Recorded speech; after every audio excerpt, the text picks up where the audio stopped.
welcome to another episode of Gadgets and Gizmos. My name is Gaurav Priti, and remember, what doesn't kill you makes you stronger.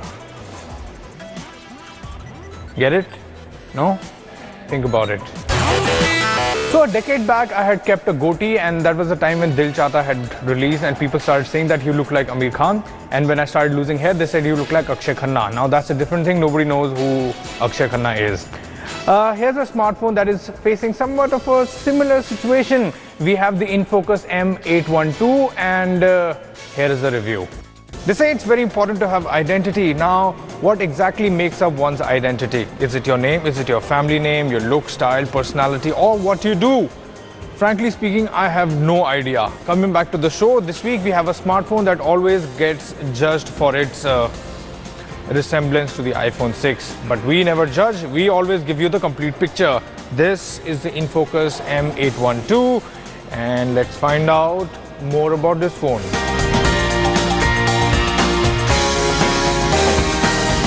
They say whatever smartphone that comes out from the Foxconn factory bears some resemblance to the iPhone. Infocus smartphone comes out from the same factory, and hence the resemblance. So yes, the phone has an all-metal build and it's solid. It feels very sturdy to hold, and it's a 4G smartphone. Here is the mark. The power and volume buttons are on the left. SIM slot is on the right, and the USB and speaker grills are at the bottom. So everything is placed perfectly, and it looks good for sure. So Infocus, it's an American brand, it's not a Chinese brand. Of course, the phones are made in China. You get a 5.5-inch 1080p display over here, which is decent, except it's not the brightest and the best display that you get in this segment. The segment, of course, is the sub 20K segment, and the Xiaomi Mi 4 and the OnePlus One have a little better display. Definitely. You know, it's not a bad display. You can see everything over here. I think it's bright enough, colors look good viewing angles. You know, the problem is when you do a comparison, everything goes bad. Phone is running on Android 5.0 Lollipop, and we did get an update, but it couldn't get updated. Also, Infocus has put in their own UI on top, which I must say wasn't required because it's stock Android, and if you're trying to emulate that, better stick to stock Android. Powering the device is a Snapdragon 801 processor along with 3 GB of RAM. It's the same spec that you get in the Mi 4 and the OnePlus One. You know what, the performance is not bad at all. You get a similar performance to what you get from a Xiaomi Mi 4. And that is why I say never judge that fast, because you never know. Life is like a box of chocolate. Yes, thumbs up for the performance. Moving on to the camera, you get a 13MP camera with dual LED flash, and it clicks decent pictures. Actually, a closer look, and no. Now this is where it falls behind the competition. Pictures are not that clear and sharp. Selfie camera is good enough though. The Mi 4 and the OnePlus One are way ahead in this department. Powering this device is a 2900 mAh battery, and it does a good job. But it easily will last you the day. Very impressive. So yes, the Infocus M812, it's priced at 19,999 rupees. It has the looks, and people will say that, of course, but yeah, it gives a good performance, a great battery life, a not so great camera. And yes, the reason why you will buy this is because you want to try a new brand and you love iPhone but you can't afford it.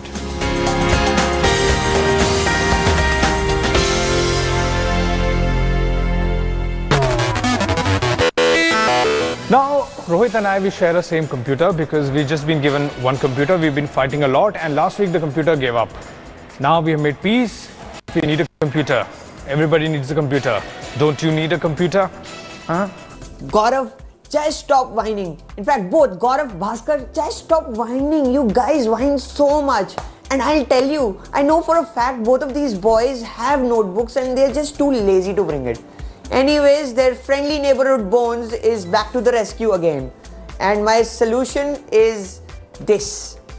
It's called a compute stick. And it's from a little known company called Intel. And before you ask me, no, it's not a Cadbury 5-star and it's not a USB drive. It's much more, and I think it's going to solve their problems.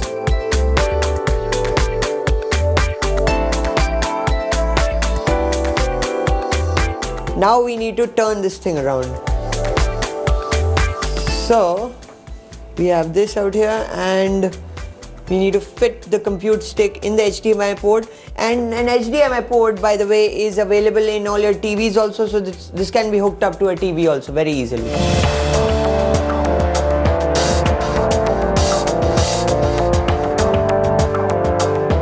As you can see out here, it's running a full build of Windows 8 out here.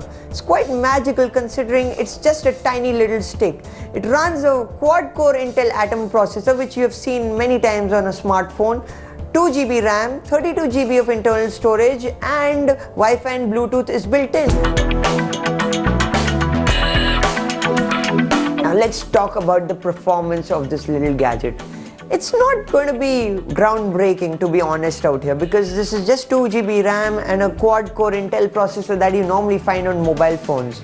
But still, it's going to be sufficient for all basic tasks. You want to run Microsoft Word, it can do that. It can also run Photoshop, though you can't do a lot of heavy-duty stuff with it.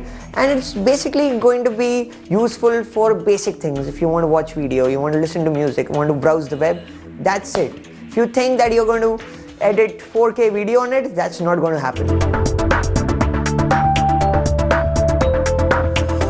Let's come down to brass tacks. This Intel compute stick, which by the way has been made by Eyeball, will get the job done for my friends Gaurav and Rohit. They just write scripts, so they need Word. They need to do a bit of research about the products we are reviewing on the show. For that they need a web browser, and all of that is available on this. It runs Windows after all. And at 9,999 rupees, this is going to be a great computing product for a person who is looking for their first computer, or they're looking for something really affordable. Well, they say mobile games, well, they are the next big thing, but gamers, they swear by their consoles. So what do? How about giving you a gamepad where you can put your smartphone and get the whole feel? AMKit gamepad, take a look.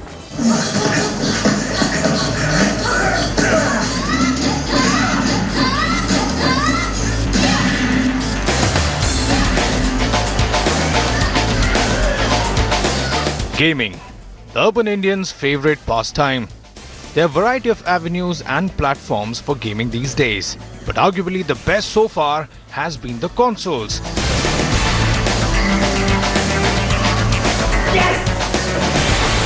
Because of one major advantage, the controller, the ergonomic input design for your hands.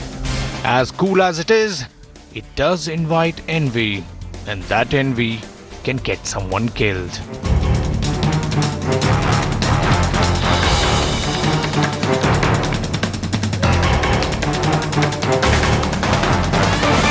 Now, if someone isn't willing to share a controller, there are only so many options. Or you could look at one of the many gamepad accessories that can help you get your game better on your smartphone.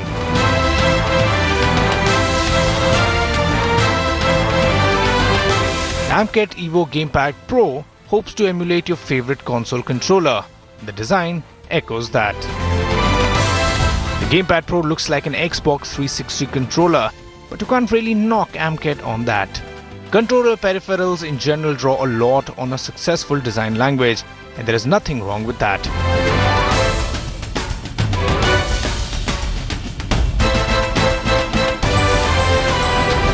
The face buttons, analog sticks, shoulder buttons, trigger all feel serviceable until you have used them for a while.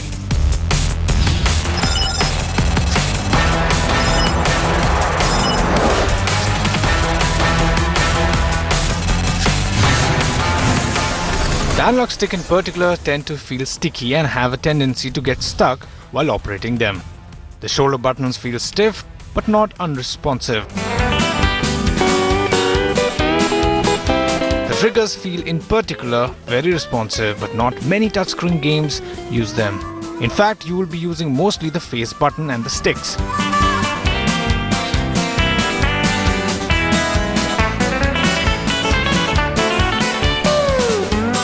The The flip-out mechanism in the middle feels very well built and it doesn't feel fragile or ready to break off anytime soon. Connecting your smartphone happens via Bluetooth and is snappy, and we barely had any problem with it. The battery life on this thing is particularly impressive, lasting well into long sessions of gaming without worrying about it dying out.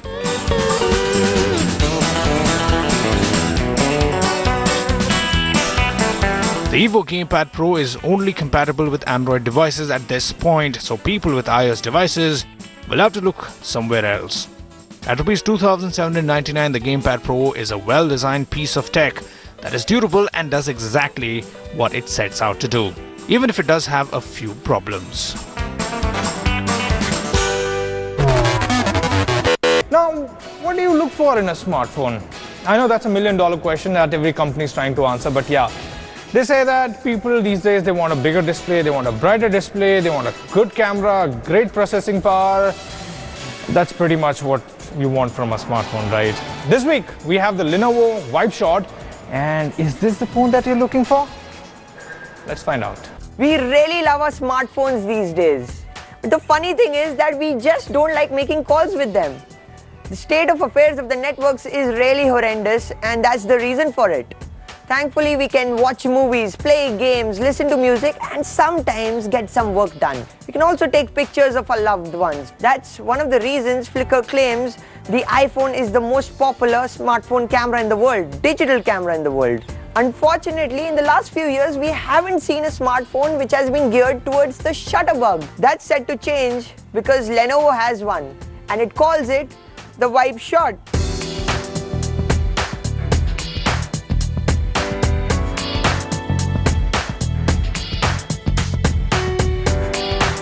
As I mentioned before, this phone is geared towards the shutterbug, and by that I mean it has really potent imaging gear. This means it has a 16 megapixel camera out here. It's got this triple LED flash and also optical image stabilization.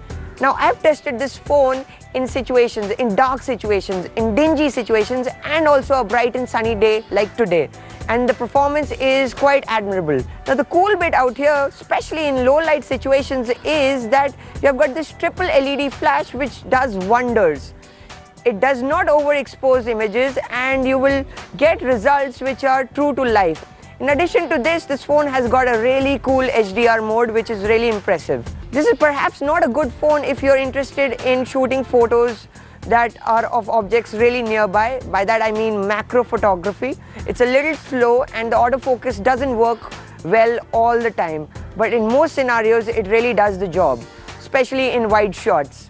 Also, on the front, it has this 8 megapixel camera which is really good for selfies. It packs in a lot of detail, it has got saturated colors, and it can cram in a lot of subjects, which is really important when you're taking a selfie.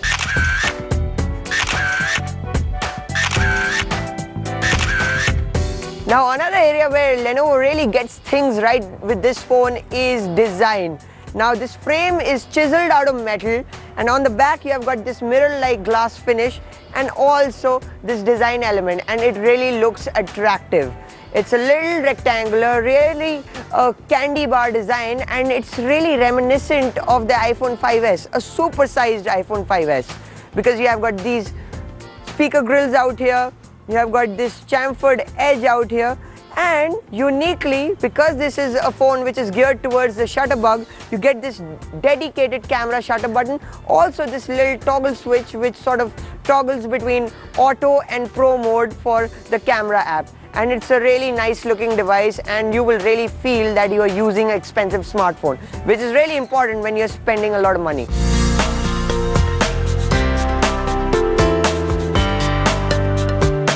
Another aspect of this phone which really impresses is the battery life. It lasts a day with medium to heavy usage, which is really impressive, and that happens because of a 3000 mAh battery, which is quite impressive considering this Svelte 7.3 mm frame. It's not really common out here. The software on this phone is also quite interesting because it's running Android Lollipop, which is skinned with Lenovo's Vibe UI, which basically runs like iOS. It's got all these icons on the home screen and also the widgets. It's really simple to use. But the big innovation out here is in the camera app itself.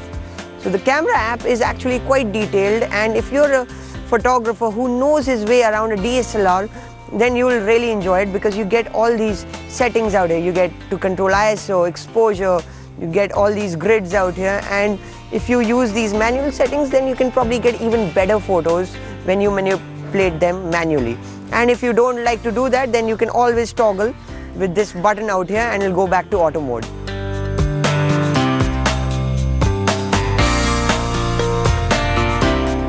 Now this phone has imaging hardware that can put a HTC One M9 to shame, but at the same time it doesn't fly like a Galaxy S6 or a HTC One M9.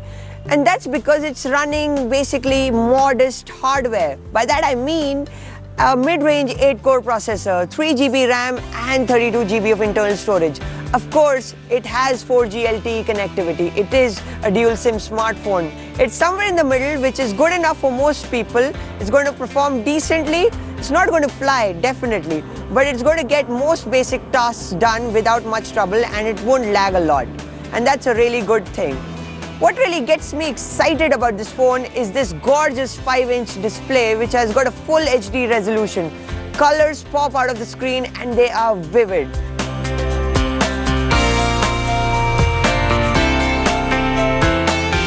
Let me let you in on a secret. The Lenovo Vibe Shot has me totally flummoxed out here. On one side, you have this beautiful display, great looking design and powerful imaging hardware. But on the other hand, its performance is just about average, and it is also quite expensive.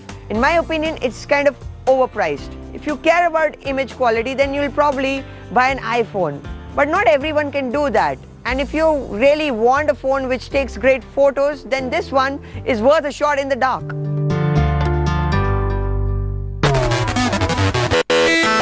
The Pope can do big things, like he visited US and the iPhone deliveries were delayed. All this and more in Tech News. iPhone 6s hits the stores. The iPhone 6s and the 6s Plus hit stores around the world this Friday at the start of what is expected to be a record weekend sales of Apple Inc. marquee product. Eager buyers flocked to Apple stores from Sydney to New York, itching to get their hands on the new models, boasting a 3D touch feature and an improved camera. Some customers in Los Angeles decided to wait in line throughout the night. We've been here since 6:30 p.m. Yesterday, we was like first in line. We was the first people in line. So it was fun. Analysts expect 12 million to 13 million phones to fly off the shelves in the first weekend, up from more than 10 million last year, but the launch of the hugely successful iPhone 6 was delayed in China, the world's biggest smartphone market. Facebook rebrands Internet.org as Free Basics, adds new features as well. Repositioning its Internet.org initiative as a larger umbrella to service the needs of 4.4 billion unconnected people in the world, Facebook has rolled out 60 new free services on the platform. It also announced a new name for the Internet.org mobile website and app, Free Basic. The website and app will be part of the larger platform that connects more than 1 billion people who have access to Internet.org's Free Basic service across Asia, Africa and Latin America. In the other news, Google has come under US antitrust scanner for Android. The US Federal Trade Commission is investigating whether Google stifled competitors' access to its Android mobile operating system, Bloomberg reported. FTC officials have met the representatives of technology companies who said Google gives priority to its own services on Android platform while restricting others. And Apple has listed top 25 apps that are hit by the malware in the first major attack. Apple Inc. has said that WeChat messaging app and car-hailing app Didi Taxi were among the 25 most popular apps that were found to be infected with malicious software. First ever large-scale attack on its app store. The company had previously not disclosed which apps had been affected, although many had been identified by third parties. Alright, that brings us to the end of another edition of Gadgets and Gizmos. We hope you enjoyed watching it. If you have any suggestions and queries, there's a good news because very soon we'll be inviting you over for lunch. So yeah, take care. See you next week.